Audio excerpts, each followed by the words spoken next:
Então, vamos lá, retomando. Então, aqui, ó, nós temos a explicação, o passo a passo de como nós fazemos uma subtração com empréstimo, né? Então, nós temos o número 634 menos 376. Então, para ficar mais fácil, eu não vou ficar lendo isso daqui. Eu montei a conta aqui no sulfite e vou explicar para vocês o passo a passo de como nós fazemos essa conta, tá bom? Então, ó, se quiser, pode dividir as casinhas. O que é isso, casinha, professora? Aqui, ó, é a casinha da unidade, a casinha da dezena e a casinha da centena, tá? Quando tá começando a aprender, fica mais fácil a dividir a casinha. Primeiro segredinho que eu tenho que observar quando eu vou montar a subtração. É uma regra, é obrigatório, não pode esquecer esse segredo. O número maior precisa sempre estar em cima. Então, ó, 634 é maior que 376? É. Se eu fizer ao contrário, se eu inverter, colocar esse número em cima, eu não consigo fazer a conta. Então tá, observei que o número maior está em cima. Agora o segundo segredinho, eu vou ter que ver dentro das casinhas aonde está o maior, porque é obrigatório ele também estar em cima. Se ele estiver embaixo, eu vou ter que emprestar. Como assim, professora? Por exemplo, aqui, ó, na casinha da unidade. Aonde está o número maior? Em cima ou embaixo? Está embaixo, não é? Então, eu sou obrigada a vir pedir aqui emprestado para o vizinho. Vou falar novamente. Aonde está o número maior aqui na unidade? Está embaixo, né? Porque, ó, 6 é maior que 4. Então, eu sou obrigada a pedir emprestado. Eu sempre peço emprestado para o vizinho, tá bom? Então, eu venho aqui, ó, no vizinho, que é o vizinho da casinha da dezena. Eu falo, vizinho, me empresta um ovo? O vizinho sempre é bonzinho, ele fala sim. Então, ó, ele tinha 3 ovos, ele vai emprestar um. Ele empresta um, ó, esse um que empresta é sempre aqui do ladinho, tá? Nunca em cima. Então, ó, vizinho, empresta um ovo? Sim, ele tinha 3 ovos. Emprestou um, ele ficou valendo 2. Aí eu coloco em cima. Então, ó, esse 1 do empréstimo é sempre do lado. Agora, olha aqui, ó, na casinha da unidade. O número maior ficou em cima? Ficou, né? Porque o 1 e o 4 formam 14. A mesma coisa agora na dezena, ó. Aonde está o número maior? Em cima ou embaixo? Ah, outro detalhe, depois que eu cortei esse número, ele não existe mais, tá bom? O que fica valendo é esse aqui, ó, o que está em cima. Então, aonde está o número maior? Em cima ou embaixo? Embaixo, né? E a regrinha é deixá-lo sempre em cima. Então, novamente, eu vou pedir para o vizinho do lado. Sempre para o vizinho da esquerda, nunca para o da direita, tá bom? Então, ó, o vizinho tem 2. Aliás, esse aqui tem 2. Ele vem pedir para o vizinho da dezena. Ele fala, vizinho, empresta um ovo? O vizinho sempre é bonzinho, ele fala sim. Então, ó, o vizinho tinha 6. Se ele emprestar um, ele vai ficar com 5. Então, ó, o vizinho tinha 6. Lembra que eu falei que o número 1 sempre vem do ladinho, ó? Então, ó, o vizinho tinha 6, emprestou um, ficou com 5. Agora, antes de eu continuar, eu vou confirmar para mim não errar a conta. Vamos ver se todos os números maiores estão em cima? Então, aqui, ó, o 14 e o 6. Qual é maior? 14, né? É melhor ganhar 14 balas do que 6. Então, o 14 é maior. Ok, legal, certinho. 7 e 12. Qual que é o maior? É o 7, aliás, o 12. Então, o 12 está em cima, tá certinho. E aqui, o 3 e o 5, qual é maior? É o 5, está em cima. Então, aqui, ó, todos os números maiores ficaram em cima? Sim. Agora, eu consigo fazer a conta, ó. 6 para chegar no 14. 6, ó, mãozinha sempre fechada. 6, o que vem depois do 6? 7, 8, 9, 10, 11, 12, 13, 14, ó. Juntando tudo, deu 8. 7 para chegar no 12, ó, mãozinha fechada. Eu vou contar até chegar no 12. O que vem depois do 7? 8, 9, 10, 11, 12. Quanto deu? 5. 3 para chegar no 5. 3, 4, 5. 2.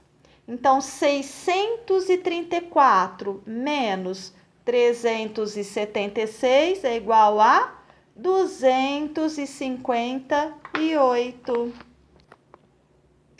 Então, ó, a explicação eu fiz ali para vocês na folha. E continuando aqui, ó. Depois de assistir o vídeo, que vídeo? Esse vídeo aqui, ó, tá bom? É uma sugestão, se quiser.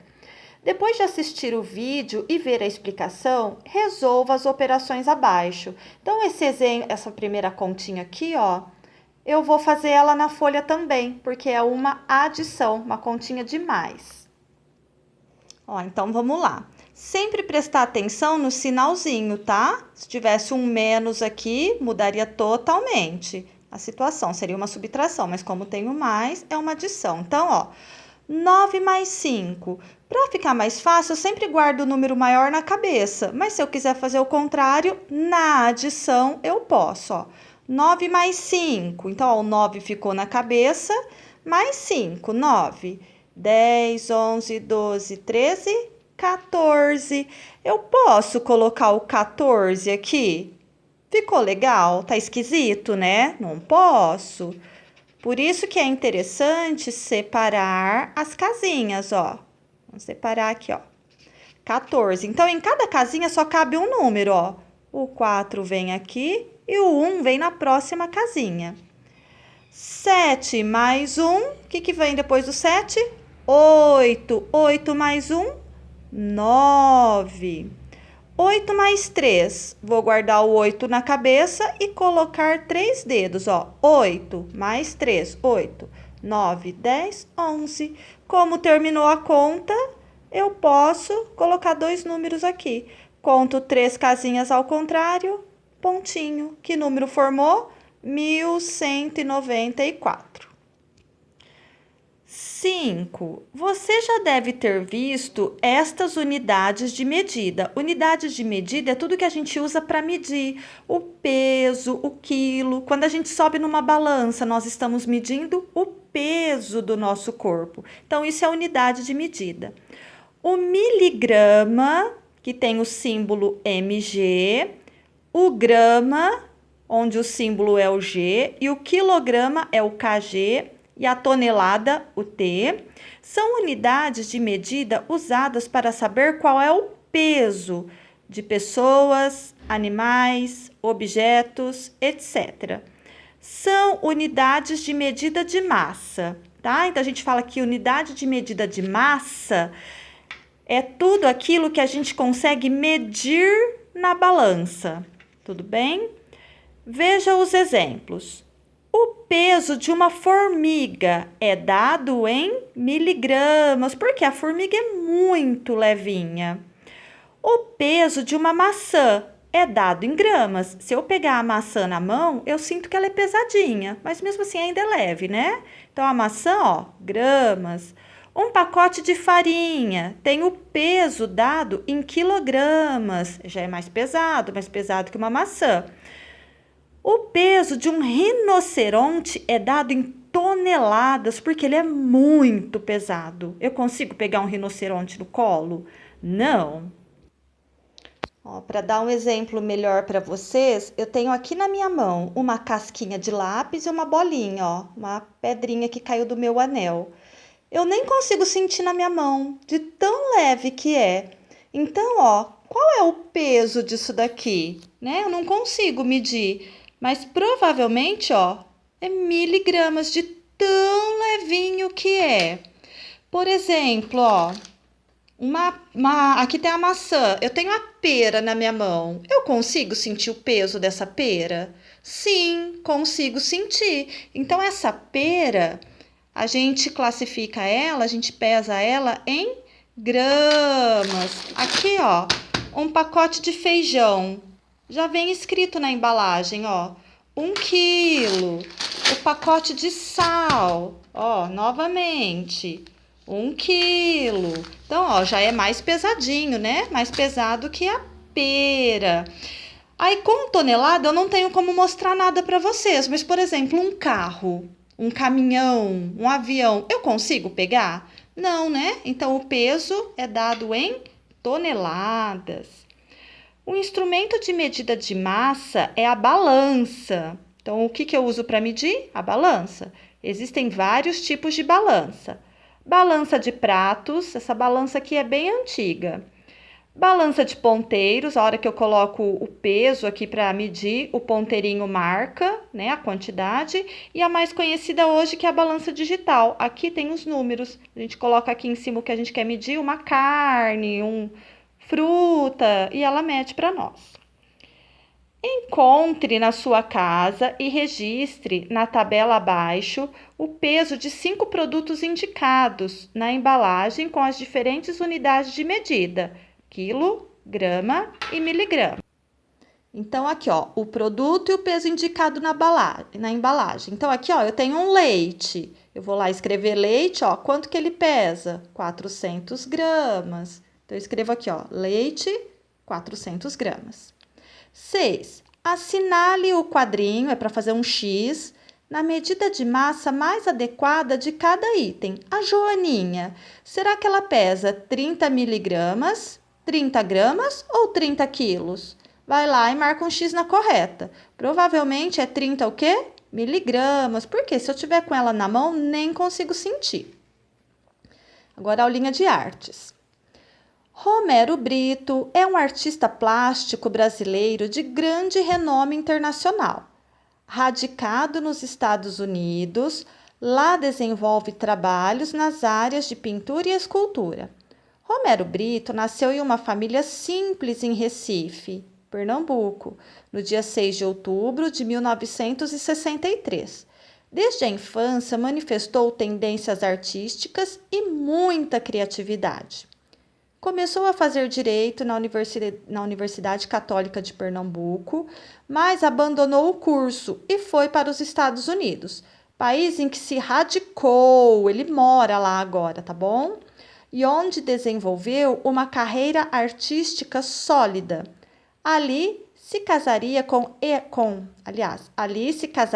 a estadunidense Sherry Ann Brito e tiveram um filho chamado Brendan Brito. Chamado também de artista pop brasileiro, Romero é muito conceituado nos Estados Unidos e teve quadros adquiridos por muitas celebridades norte-americanas, como Madonna, Michael Jackson e Arnold Schwarzenegger. Suas pinturas contam com cores vibrantes e traços bem demarcados e abusa das formas geométricas para preencher a tela.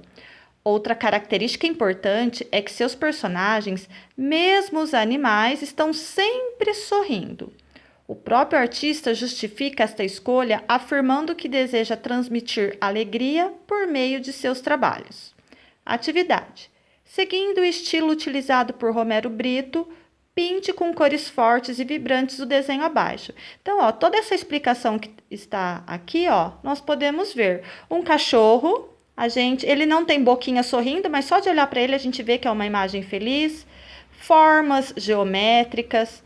O traço é bem marcado e as cores, se vocês puderem dar uma olhada na internet, são cores bem fortes. Por exemplo, se ele vai pintar de amarelo, ele aperta mesmo o lápis amarelo e fica bem forte. Então, capricha aí no desenho de vocês, que depois eu quero ver, tá bom? Um beijão, turma. Tchau, tchau.